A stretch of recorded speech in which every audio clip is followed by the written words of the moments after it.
Voici le tout dernier smartphone de Xiaomi, le Xiaomi 13, un smartphone que j'attendais avec impatience.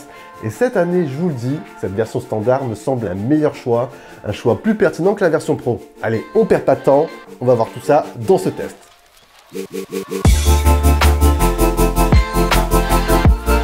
Bon, cette version standard, comme je viens de vous le dire, je l'attendais avec énormément d'impatience. Et il y a plusieurs raisons à ça. Déjà, le format. Et à mon avis, je ne suis pas le seul à adorer ce format. Bon, il faut le dire, on est sur un format assez similaire aux derniers iPhones.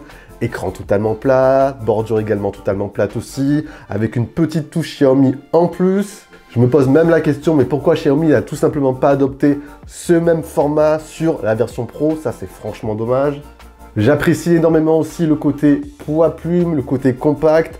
On est sur un format de 6,3 pouces, 186 grammes, il tient parfaitement en main et durant la journée, il se fera très discret dans votre poche et ça, franchement, j'adore. Les finitions, sinon, sont exemplaires. À l'avant, les bordures sont fines, uniformes, franchement, nickel. Vous avez un châssis en aluminium. À l'arrière, la taille du capteur photo n'est pas trop excessif et reste bien en harmonie avec le reste. Donc franchement, au niveau design, prise en main, c'est un quasi sans faute à mes yeux. On retiendra juste deux petits trucs.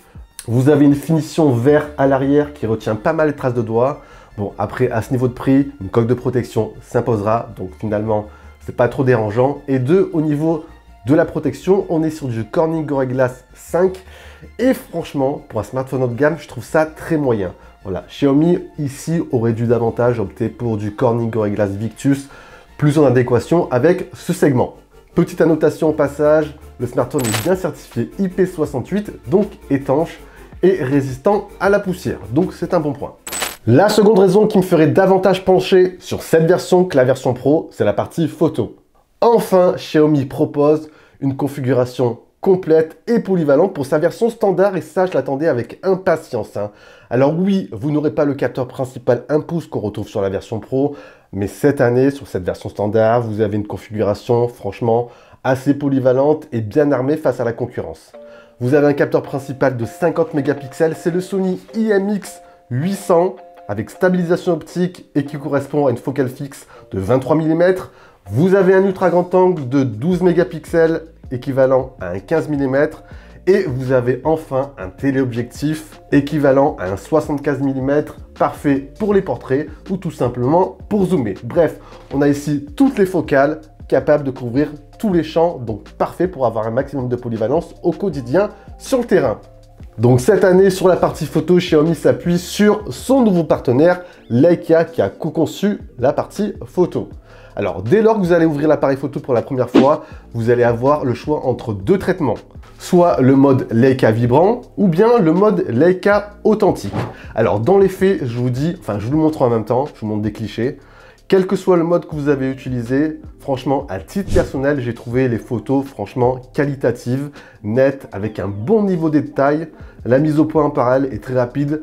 Je vous montre deux clichés en même temps, Leica vibrant à gauche et Leica authentique à droite. Franchement, dans les deux cas, avec le capteur principal de jour, c'est excellent.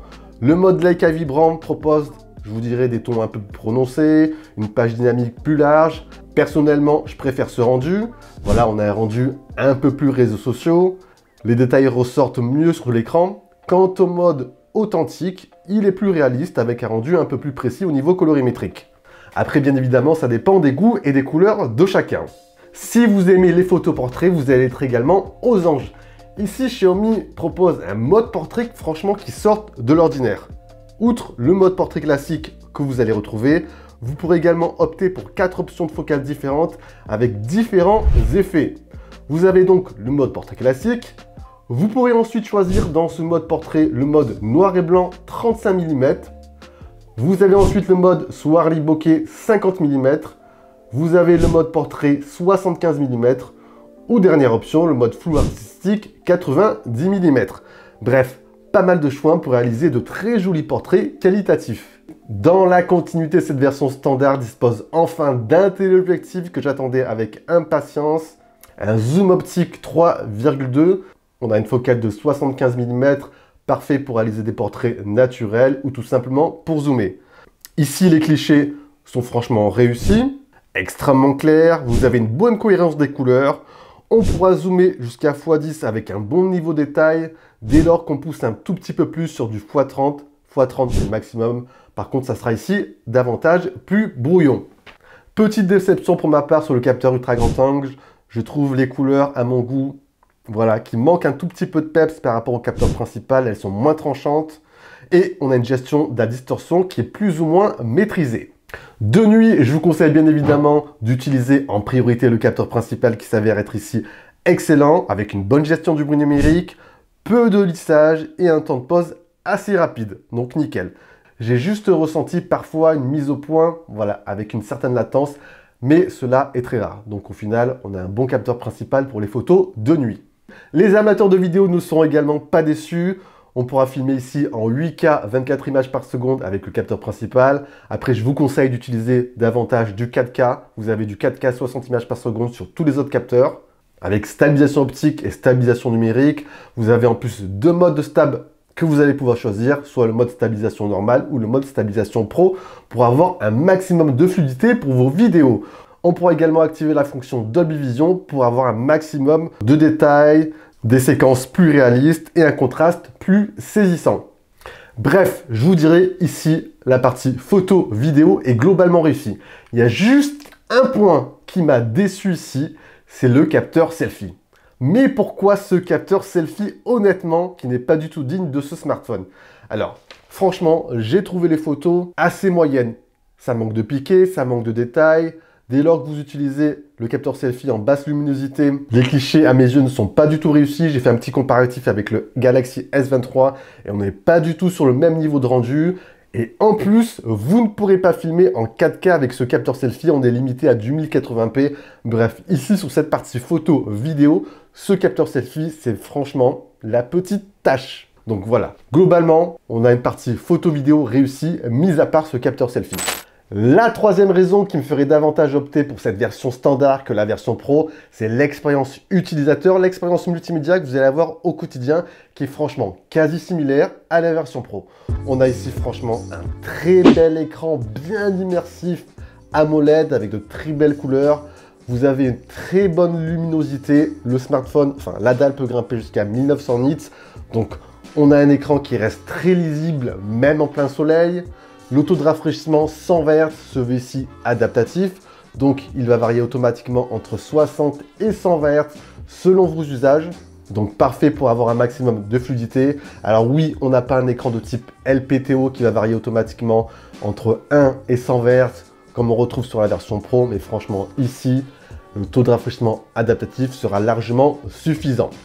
Côté audio, vous avez également une très bonne immersion stéréo, on a un son bien percutant.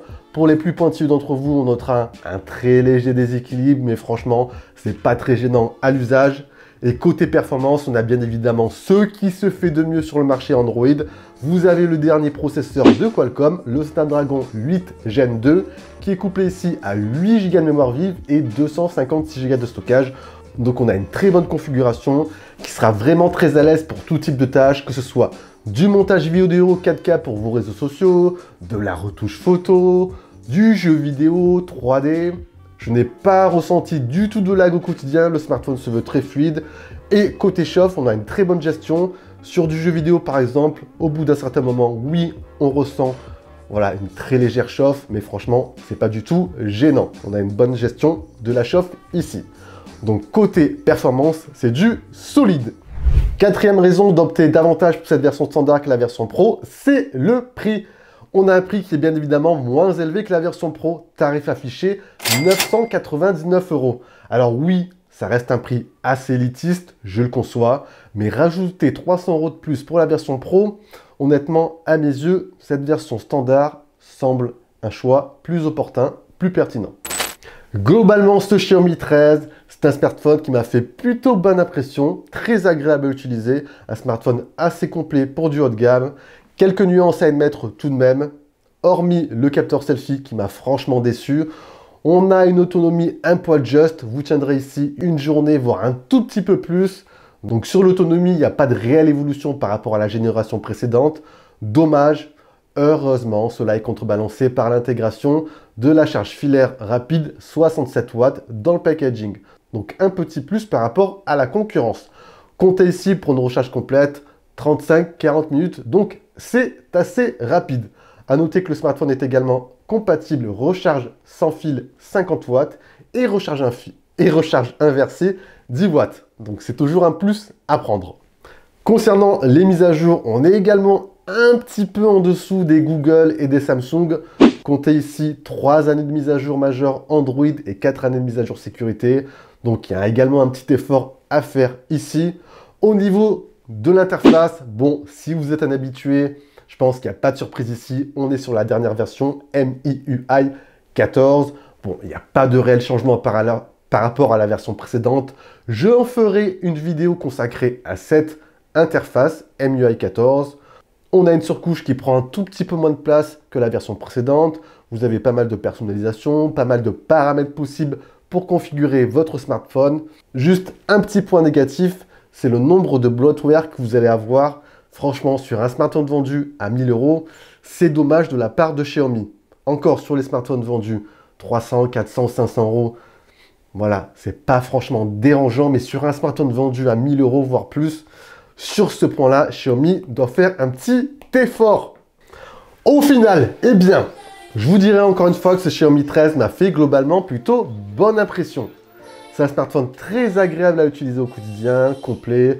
Sur la partie photo, franchement, c'est nickel. On a un form factor que j'adore. Après, avec une hausse tarifaire d'un peu plus de 100 € par rapport à la génération précédente, est-ce que ça vaut le coup? Alors, si je le compare à la version Pro, franchement, oui, cette version standard se veut un choix plus pertinent à mes yeux. Après, si je fais un petit comparatif face à la concurrence directe, Galaxy Samsung S23, Google Pixel 7 Pro, on est sur des tarifs assez similaires. Là, ça devient un poil plus compliqué pour Xiaomi. L'avantage de ce Xiaomi 13 par rapport à cette concurrence directe, c'est quoi? C'est que pour le tarif de lancement, vous avez une TV offerte. Voilà, c'est sympa. Vous avez également l'intégration du chargeur filaire. C'est également un petit plus. Et vous avez un form factor et un design franchement très séduisant à mes yeux. Après, ça reste bien évidemment mes goûts. Hormis cela, ça dépendra bien évidemment de vos priorités. Un petit dernier point également à prendre en compte. Comme vous le savez, les smartphones Android subissent une baisse de prix assez significative au bout d'un certain temps, sur tous les smartphones Xiaomi. Donc si ce smartphone vous intéresse, pourquoi pas aussi attendre un petit peu. Et voilà les amis, on a fait un tour de ce Xiaomi 13. Si vous avez des questions, n'hésitez pas, vous envoyez comme d'habitude vos questions dans l'espace commentaire. On partage également la vidéo, si ce n'est pas fait, très important, on s'abonne, on clique pour ne rater aucune des vidéos. Et sur ce, je vous dis bien sûr à la prochaine. Prenez soin de vous les amis, ça c'est le plus important. Allez, ciao ciao!